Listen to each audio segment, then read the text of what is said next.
In Smogon competitive singles, bans happen in two ways, either through a quick ban by the council or a suspect test voted on by the community.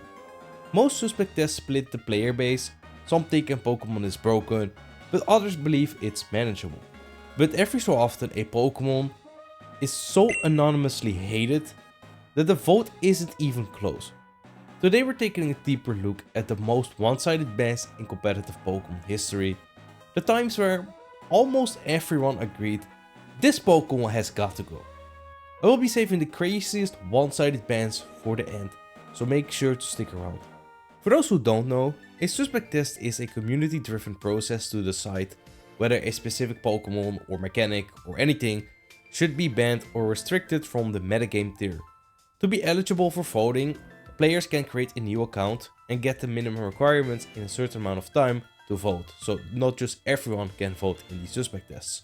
Starting off with Gouging Fire, a Pokémon that ended up banned from Gen 9 OU with over 91% of voters in favor.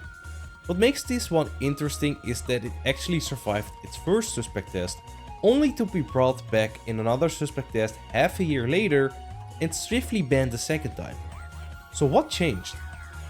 The core issue was Gouging Fire's absurd mix of stats and versatility.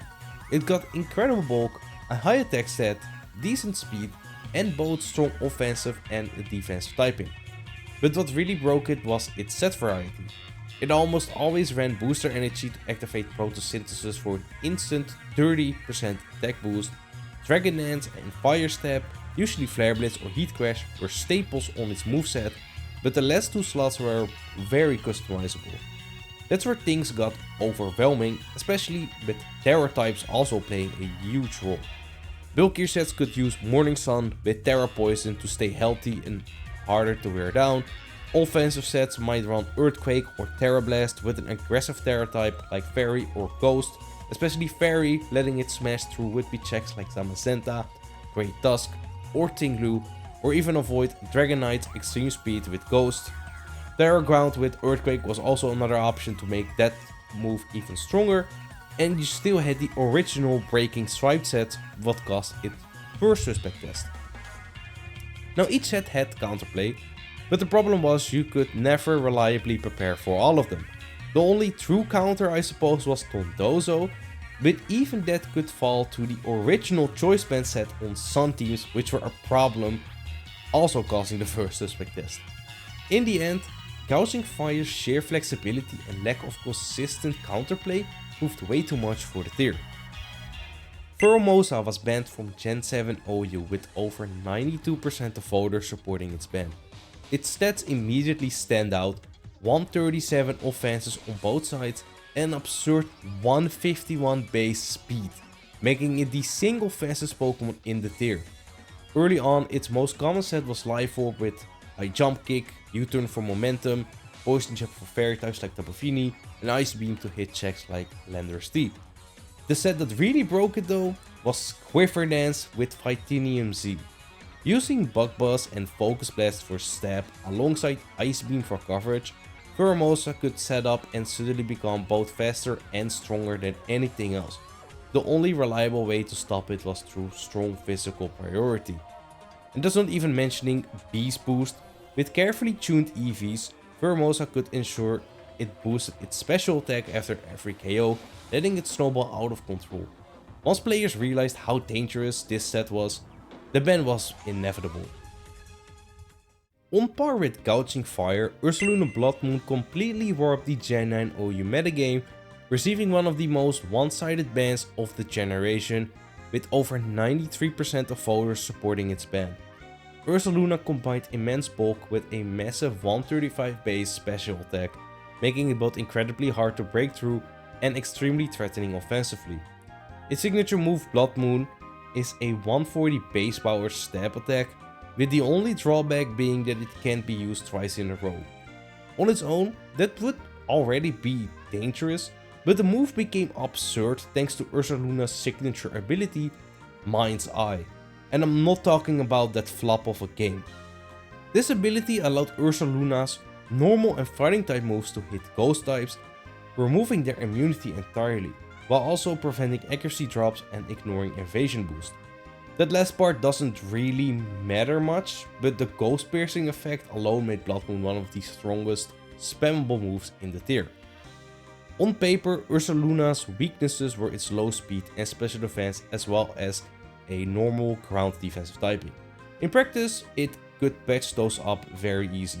Calm Mind boosted both its special attack and special defense, while Moonlight gave it recovery and the option to outlast would-be checks and use them for setup fodder. Defensive terror types like Poison made it even harder to wear down. It also had just enough coverage to keep common threats in check. Vacuum Wave provided priority that could also heavily damage steel types like Gambit, and Earth Power served as perfect secondary step to handle rock and steel types that resisted Blood Moon. Ursaluna's Blood Moon was so oppressive that it directly shaped the tier around it. Blissey's usage spiked to the point that it returned to the OU tier, and stall teams became noticeably more common as a result.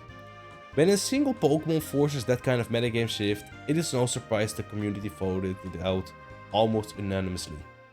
As part of the very first suspect test of Gen 6 OU, Mega Lucario joined Genesect and Deoxyspeed on the suspect, and it got banned with a huge 94% of voters agreeing it had to go. On paper, Mega Lucario didn't have the craziest stats in the world. 145 attack, 140 special attack were seen before, but it also had 112 speed, which is strong but not overwhelming compared to some of the other Megas. The problem was its ability adaptability. Normally step boost give your same type bonus a 50% boost, but adaptability pushes that to double the power, which is insane. Suddenly Lucario's close combat and flash cannon hit like a truck, and if that wasn't enough, it could go either physical or special. You wouldn't know which one it was running until it was too late. It had strong steps on both sides, priority moves, setup options, and even enough raw power to muzzle past supposed counters like Slowbro. Defensively it was almost impossible to handle, and offensively it was too fast and too strong for most things to reliably threaten back. Honestly, it's surprising it lasted as long as it did, but considering how wild the early Gen 6 metagame was, there were bigger threats running around at the time. Now the next few bans all happened in the same tier. Gen 5 OU. If you know Gen 5 OU, you know the tier was a complete mess at the start. And some of the decisions being made were questionable to say the least. I mean, it's still a mess, but it was worse. The next few bans all came from that early era in Gen 5 OU, happening in the first round of suspect test. Deoxys attack was briefly allowed in Gen 5 OU, but it didn't stick around for long. With nearly 96% of players voting to ban it, the community made it clear this thing was way too much for the tier, which was honestly kind of obvious. Just look at this stats. 180 in both offenses and 150 speed. Combine that with basically unlimited coverage, a life orb for extra damage or a focus sash to guarantee it lived a hit, and nothing in the tier could reliably stop it. It's honestly surprising it was allowed at all, but Gen 5 OU's full of surprises, as you will see. Moody is the only ability on this list, but it earned its spot with 96% of voters supporting its ban in Gen 5 OU. At the end of every turn, Moody randomly raises one stat by 2 stages and lowers another one by 1 stage. That might not sound crazy on paper, but in practice it could turn almost any Pokémon into an unstoppable monster. With Protect and Substitute, you could safely farm those boosts, and evasion increases made facing threats like Skarmory's Whirlwind unreliable. Even Bidoof, which I know is the god of Pokémon, but Bidoof could become an unstoppable sweeper with Moody. It was so broken that it didn't just get banned in OU, but also wreaked havoc in Ubers and got banned there too. Darkrai was another short-lived threat in Gen 5 OU, with 98% of voters agreeing it was too much for the tier. Its 135 special attack and 125 speed already made it terrifying, but the real problem was Dark Void. Thanks to Gen 5's absurd sleep mechanics, if a Pokémon switched out, the sleep counter resets, basically giving Darkrai 2 guaranteed KOs before being forced out. add Nasty Plot to boost damage and Focus Blast for steel type checks, and it became nearly impossible to handle. Even checks like Lumberry Scissor or Mach Punch Conkeldurr struggled against it, and more often than not, Darkrai just ran over teams. It was banned quickly and with good reason. Last Pokemon on this list. Shaymin Sky made history as the first Pokemon to be anonymously banned from OU, with 100% of voters agreeing it had no place in the tier. Its 120 special attack and 127 base speed already made it a top tier threat, but the real issue was its ability Serene Grace, which doubles the chance of secondary effects of moves. Air Slash had a 60% flinch chance as a result, and Seed Flare had a 80% chance to drop the special defense of the target by 2 stages. Add Earth Power coverage for steel types and Hidden Power Ice or Fire for additional coverage, and it was a nightmare for any team with those Air Slash flinches. So with a Pokemon so ridiculous, it's no wonder the ban was anonymous, and you have to ask, why was it even allowed in the first place? These are some of the most one-sided bans in competitive Pokemon. What ban surprised you the most? Let me know in the comments down below. If you made it this far, don't forget to like the video and subscribe if you're new. If you want to support the channel even more, you can become a member for just $1 and your name will be featured on the end screen. Thank you for watching, and I'll see you next time.